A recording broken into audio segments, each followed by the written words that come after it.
What's going on YouTube? Welcome to today's video. We're going to be going over my 15-year natural transformation as far as my physique, and I've completed over 4,000 workouts in the gym, and you've seen my transformation going from here to here. So what I'm going to do is I'm going to talk to you about where I started, what I went through and my journey, and then I want to give you some actionable takeaways so that you can make a similar transformation happen for yourself, and hopefully a lot faster than 15 years. So overall, it's actually been 16 years, it is 2025 now. So we're gonna get things started. It all started back when I was born, March 11th, 1994. But we won't go all that far back because I don't have baby pictures. But what I got as far as, we didn't have many phones back then.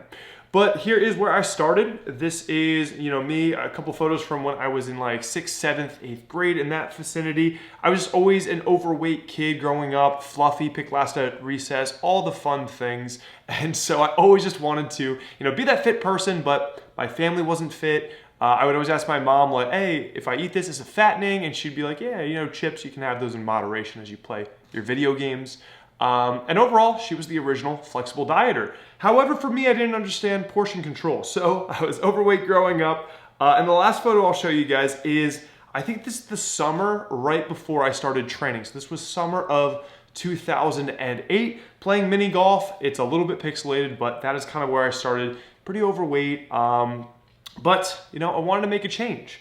And so started training, which was actually in 2009, I joined the track team. I was a thrower. I threw discus, shot put, and javelin, and we just dabbled in the gym. We would go into the gym and we would throw around some weights. We had a rough structured training program, but it wasn't really, written down or tracked. In the football weight room, there was a coach who was very diligent about tracking and giving you, numbers to beat. That was very effective, and I wish I knew that sooner. However, I dabbled in the gym in about April, May of, this would be 2009, but wasn't seeing too much progress because it was inconsistent. I'd rather be outside throwing, but that's technically where things started. Go into the summer, I actually started P90X, and I completed 120 days of P90X, and that was my start. I would train in my mom's basement, I'd run the DVDs, and that was, ab, ripper, X. And it alternated strength training days and also like flexibility / cardio days in the basement. I actually lost a good amount of weight, got abs, took photos on a camera. However, that camera is nowhere to be seen again, and I do not have those photos, but it was actually a pretty decent transformation going from, kind of, lanky and skinny fat, and then I also kind of got lean there. What I loved about P90X was it did force you to track your training. Each day you had, I think, a printout of your workouts, and you would try to beat the logbook. Caveats or 2 sets per exercise, and so it'd just be you're changing up the exercises too often before you really got really strong. But overall, learned some good stuff. So here's some photos after that, season, and then after P90X, I started training more so on the side of my sports. I played football, I was a tight end, I played basketball, and I did track, throwing, and usually they had practices, but I would go at like 8 or 9 p.m. to the LA Fitness, and I would get some strength training sessions in. And so that's how I, over time, started to build my physique. So here I am, junior, senior year of high school. This is 2 to 3 years into my lifting journey. Probably training, I'd say between 4 and 6 days per week. I was really in it and trying to, get those gains. And so I was in decent shape. I was actually a pretty fit dude. And I think in high school, people thought I was a pretty fit dude. But I do remember, I have one memory, and my ex back in high school, I remember once, for some reason she was like looking at one of my buddy's arms. I was like, yeah, what's up? And then she's like, oh, sorry, he's got nice arms. I was like, looking at my linguini arms, I'm like, gosh darn it, I need to hit some more bicep curls. But those memories. So lifting eventually became my sport. I went off to college, went off to Rutgers, and I started out doing crew, so I rode the boats and stuff, and then I was actually approached by people in the gym after I hurt my back, and this would be, I guess, 2012, and people said, hey man, you should compete, just because I had been training so long in the gym, and I was like, what does that even mean? And they're like, yeah, you get tanned, lean, and you hop on stage in a bathing suit. I was like, right on, brother. And so I competed my first time the next summer, and that would be summer of 2013. And then it was NPC, so a non-drug tested show. And all I know is I was in the last 4 people out of 32. They just, bring you on stage in, groups. I was in the last group, which meant I was in the last placings, and there were 4 of us. I don't like my chances. I was most likely, 32 out of 32. So here's the photo right there. But this was a great turning point for me, and I learned a lot from that experience. I thought that I was super jacked. I thought I was, hot crap. But overall, that was a really nice, humbling experience where it's like, nah, dude, you got time to go. You got time to grow.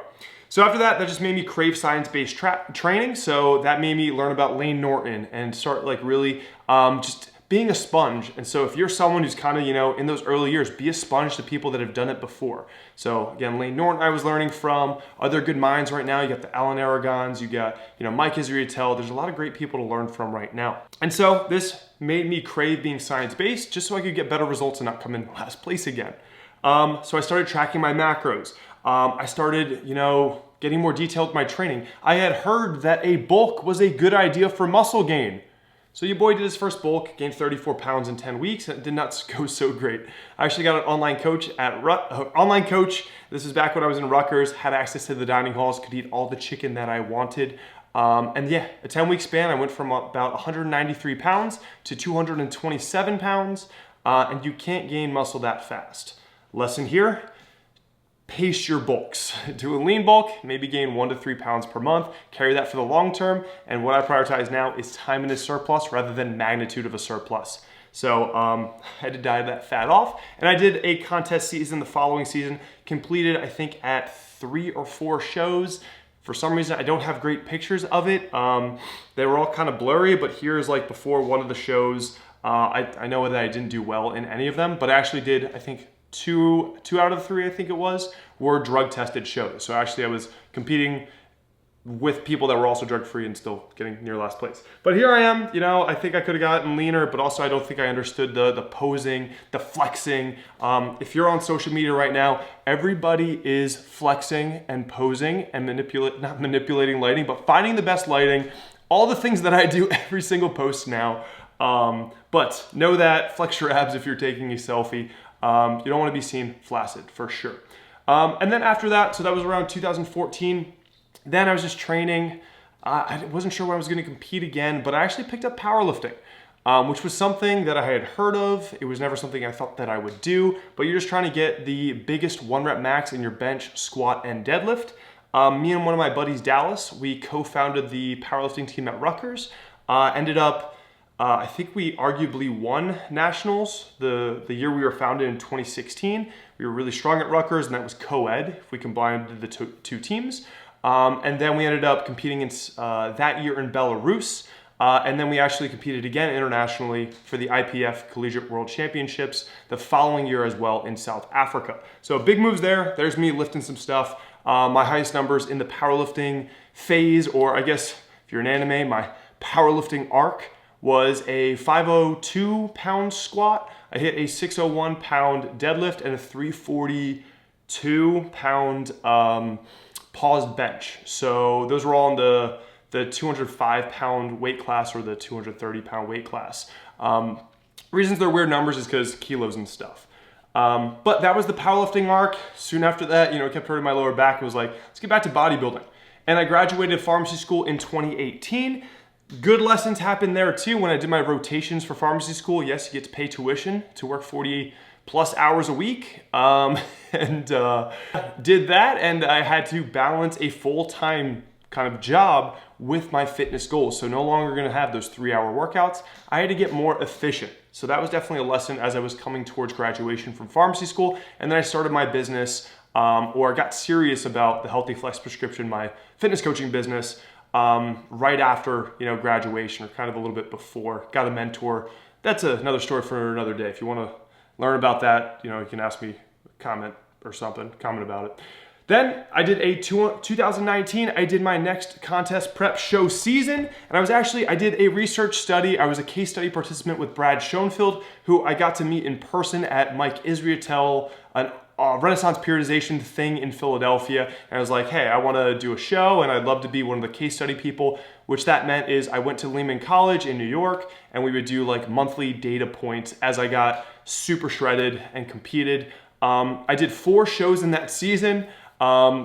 3 of them, I got second place to the person who ended up winning the overall and got pro cards. So no pro card that season. The 4th one was actually WNBF Worlds. WNBF is the hardest natural bodybuilding organization to get your bodybuilding pro card. And I think I got like 3rd in heavyweights, in amateurs, and then there was just a lot of really good people. I was not close to winning that one. But missed my pro card a couple times.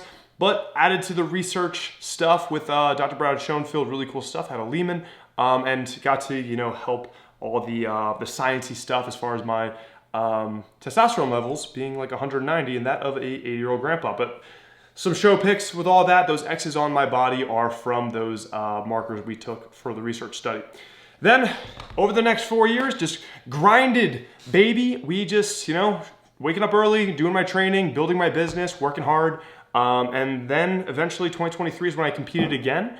And that is when I won my pro card, which is actually, great book, Success Principles, Jack Canfield. But my favorite bookmark is actually my pro card.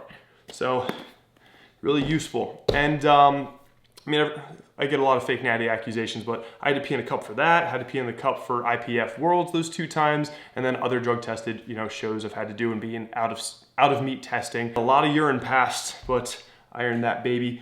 So got my pro card in the OCB, I think it's the most popular natural bodybuilding organization. It's a big one.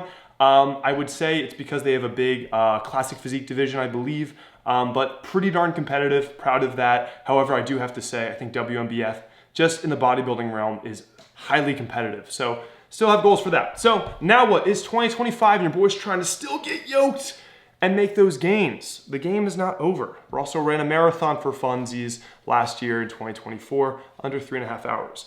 But now the goal is, building this dad bod, baby, because now I'm a dad. 2027 is probably when I want to do my next show prep and really go for that WNBF pro card. I think I'd be very happy about that. So really, the game plan right now, I'm main gaining. I'm 220 pounds. When I compete and I get actually lean enough for the bodybuilding stage, I get it down to 195 pounds. So 25 pounds over stage weight, still looking pretty darn lean, feeling good, and just getting strong as possible. I've really slowed down my rate of gain, and I'm seeing the best gains probably then in the last 5 years. Another video will come up about what I've changed there. But the take-home points, what can you guys take away from my 4,000 plus workouts, my 16 years of training, and all the stuff that I've gone through? My first one is get started. As you saw me, I used to blame my genetics. I was like, oh, you can't do it. Your parents aren't fit. Your grandparents aren't fit. Your aunts, your uncles, everybody is overweight. And so your genetics just suck. But no, and most likely for you too, you probably have midline genetics. That's just how averages work. And you can always improve where you're at by taking action. So from where I'm at, take action and you're gonna learn a lot quicker at how to do stuff better, and eventually you're gonna see results. Again, I thought I put off starting, even though I started when I was 15. I put it off for a long period of time just because I was like, there's no point. My genetics suck, but I was actually wrong. Second thing, so I have 3 take-home points. First one is get started. 2 is make it effective. Make your routine effective. And this is when I came in. I learned this from coming in last in a bodybuilding show, in fully tanned in a bathing suit on stage, and I'm like, dang, I'm not very good at this. But that made me crave getting better and learning how to make things effective. So I started tracking my macronutrients, hitting my protein intake, giving that more, focus, getting in a calorie deficit, and then learning how to do a lean bulk, being a calorie surplus to gain more muscle over the long term. So my process got better. Focus on your intensity of training. Don't just go through the motions in the gym where you're going to be a permanent beginner. Train intense, beat the logbook, get stronger. So make your training effective. Don't just go through the motions again, and learn from people who have done it before you. And then the third thing is make it efficient for your lifestyle. And this is very important. This is where I, graduating pharmacy school after rotations, working a full-time job. I was doing, more common vlogs than now. So on social media, posting 2 to 3 times a day on Instagram, running 2 businesses, which one is a failed apparel business. Shout out to Buff Penguin if you bought a shirt. Overall, I had to make my plan more efficient. So what that looked like is now doing more supersets, antagonistic supersets. So instead of just like benching and then doing lat pull downs and just taking all this time, I superset them. So I alternate, and that's reducing the rest times of me doing nothing. So getting more efficient there, really trying to get strong at the basic fundamental movements, the big rock movements, the compound movements. So you want to just make your game plan more efficient. This comes down to meal prepping. You don't have to cook 30 to 60 minutes every day to get your protein in. There's systems as far as meal prep, meal plan ahead of time, cook all your protein in batch, or just lean into a meal prep service. And so ultimately, and this is what I help people do. And so here's my little pitch for my main career, but helped over 1,200 people hit their fat loss goals, their muscle gaining goals. And so the way we do that is we just make it realistic from an efficient standpoint. So if you are a career-driven professional and you want to lose 20 pounds of body fat in the next 16 weeks or less, and you don't want to give up your lifestyle, your limited time, then we'd love to see if it's a good fit. So you can hit the first link in my bio. It's gonna explain about the Healthy Flex prescription and see if it could be the right program for you in your hectic schedule. So hopefully this was helpful to you. Comment down below if it was, and I will see you guys sometime soon. Keep it flexible. I'm out.